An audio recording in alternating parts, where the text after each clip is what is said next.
안녕하십니까. 미래대한행동 대표를 맡고 있는 이대순입니다. 오늘은 여러분께 현재 지금 발의되어 있는 헌법 개정안에 대해서 말씀드리고자 이 자리에 섰습니다. 오늘 아침에 저희 사무실에 모 국회의원이 찾아왔습니다. 그래서 저희가 이 헌법 개정안에 대해서 의견을 여쭤봤습니다. 그런데 그 국회의원은 이 헌법 개정안이 발의된 사실 자체를 모르고 있었습니다. 헌법이라면은 우리나라에서 가장 중요한 법입니다. 법률 위의 법이죠. 그런데 그 헌법을 바꾸겠다는 안이 지금 국회에 올라와 있는데 국회의원들도 모르고 있습니다. 이 방송을 보고 계신 분들, 최근 언론에서 헌법 개정안이 발의됐다는 소식 뉴스를 통해서 접해 보신 적 있습니까? 저는 못 본 것 같습니다. 제 주변에 요새 만나는 변호사든 대학 교수든, 제가 변호사이기 때문에 아무래도 만나는 사람 중에 법조인들이 제법 많습니다. 만나는 법조인마다 이번에 발의된 개헌안에 대해서 어떻게 생각하는지 의견을 물었습니다마는 거의 대부분이 개헌안이 발의된 사실 자체를 모르고 있습니다. 지금 대한민국에서는 무슨 일이 벌어지고 있을까요? 먼저 발의된 개헌안 한번 보시겠습니다. 3월 6일, 2020년 3월 6일 국회의원 148명이 개헌안을 발의했습니다. 우리나라 헌법에 따르면은 국회 제적 과반수의 발의에서 헌법 개정안이 발의가 됩니다. 지금 현재는 300명에서 부족한 295명이 국회의원 정원입니다. 따라서 148명이 제적 과반수가 되는 겁니다. 그 내용을 한번 보겠습니다. 요새 원포인트 개헌 이런 얘기 나오고는 있습니다만은 딱 한 조항을 바꿉니다. 현재 헌법 제128조 제1항을 지금 현재 헌법 개정은 대통령과 국회에만 발안권이 있습니다.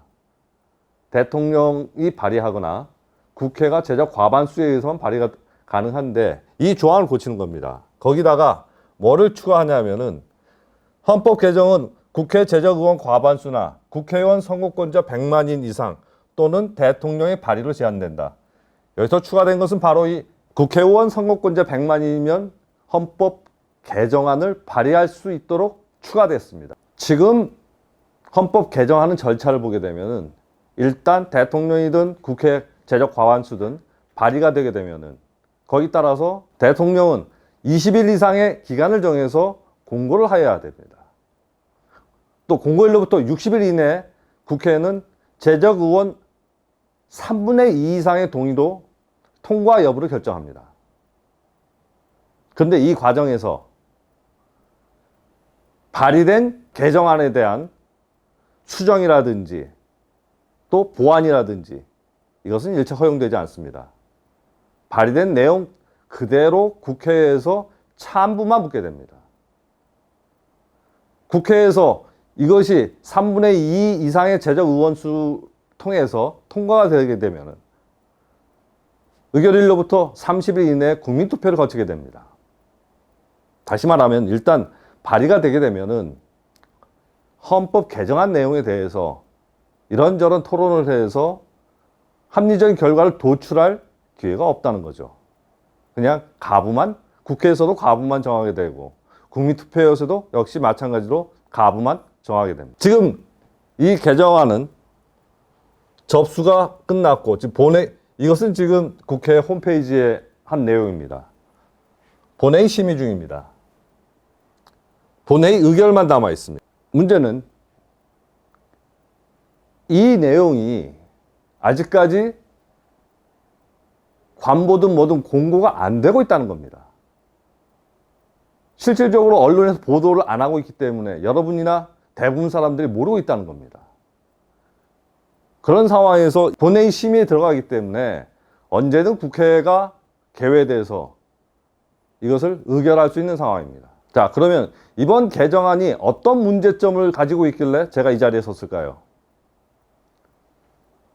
국민 100만 명이면은 헌법 개정안을 발의할 수 있고, 그 개정안은 토론, 수정 이런 거 없이 국회, 국민투표 이 절차를 거쳐서 결정됩니다. 여러분 다 아시겠지만 지금 우리 사회에는 좌우로 나뉘어서 진영 논리 속에서 극심한 대립 관계에 있습니다. 한쪽 진영이 이렇게 개정안을 들고 나왔을 때 다른 진영 역시 마찬가지로 들고 나올 수 있습니다. 최근에 있었던 청와대 게시판에서 청원 사태를 보십시오.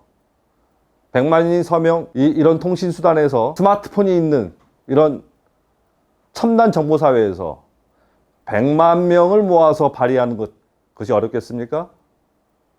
최근에 청와대 홈페이지에서 벌어졌던 청원 게시판 소동 기억하실 겁니다. 저희가 우려하는 것은 그겁니다.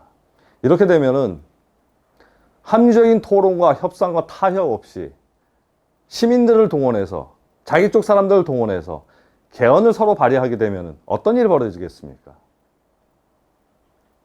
분명한 건 국회 정치는, 대의 정치는 사라질 겁니다. 거리에서 대결만 남을 겁니다. 매우 위험한 상황입니다.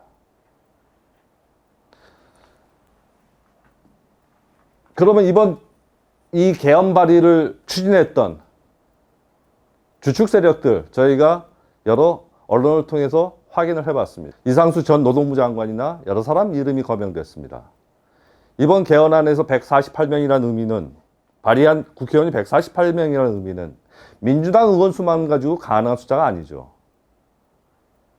미래통합당도 22명이 포함되어 있습니다. 또 미래한국당도 1명이 포함되어 있습니다. 총 23명이 소위 우리가 생각하는 범야권에서 나왔다는 얘기죠. 저희는 제보에 따라서 이런 홈페이지를 찾았습니다. 헌법개정 국민주권회의라는 단체였습니다. 이 단체에 보면은 이상수 톡톡 개헌 카페 이렇게 되어 있죠. 또 이 단체는 최근까지도 계속 활동하고 있는 것을 알고 있습니다. 지금 보면은 헌법개정 국민대표 백인 대장 아카데미 제2교육 이런 내용도 있습니다. 정보바닥을 한번 들어가 보겠습니다. 여기 들어가 보면은 주권회의 개헌안이라는 게 있습니다. 내용을 한번 볼까요? 이 단체가 준비한 헌법 개정안으로 보입니다. 이번에 국회를 통과한 그 개정안은 아닙니다. 많은 준비가 되어 있는 걸로 보입니다. 눈에 띄는 것은 국민의 권리와 관련돼서 표현이 좀 달라진 게 눈에 띄입니다. 현행 헌법은 10조에서 모든 국민은 인간으로서의 존엄과 가치를 가지며 이렇게 되어 있습니다. 기본권의 주체로 국민을 두고 있습니다. 그런데 이들이 주장하는, 이들이 마련한 안에 보면은 국민 대신에 사람으로 바뀌어 있습니다. 물론 모든 사람은 인간으로서 존엄과 가치를 가집니다. 그것이 대한민국 국민에게만 국한되지는 않습니다.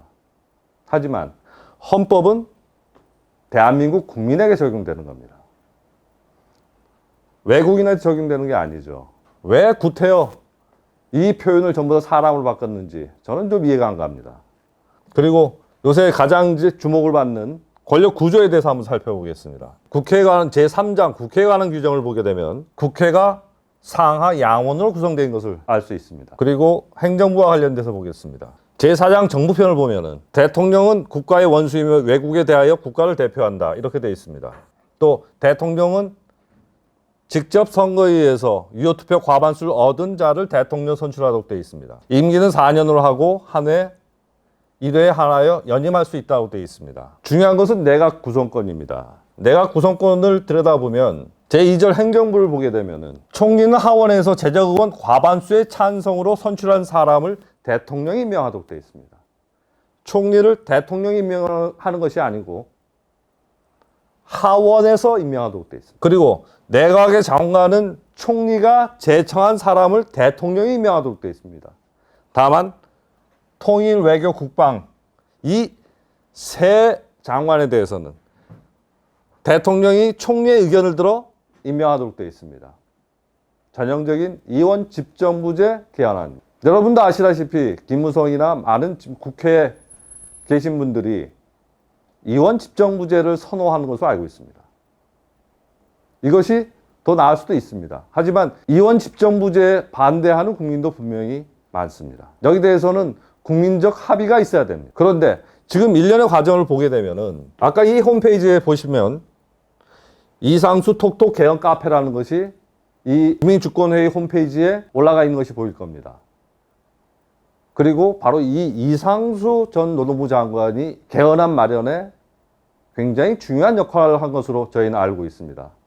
그렇다면 이 사람들이 지금 추진하고 있는 것은 이원 집정부제 개헌안이라고 생각해도 무리는 아닐 것입니다. 그런데 왜 지금 헌법에 따라서 정상적인 절차를 거치지 않고 원포인트 개헌이라는 이런 편법을 쓰고 있을까요? 앞서 말씀드린 것처럼 원포인트 개헌을 한 이후에 또다시 개헌을 통해서 이원 집정부제 개헌을 할 수는 있을 겁니다. 문제는 원포인트 개헌 자체가 매우 위험한 상황을 초래할 수도 있다는 겁니다. 국회의원 선거권자 100만 명만 모으면 개헌 발의가 가능합니다.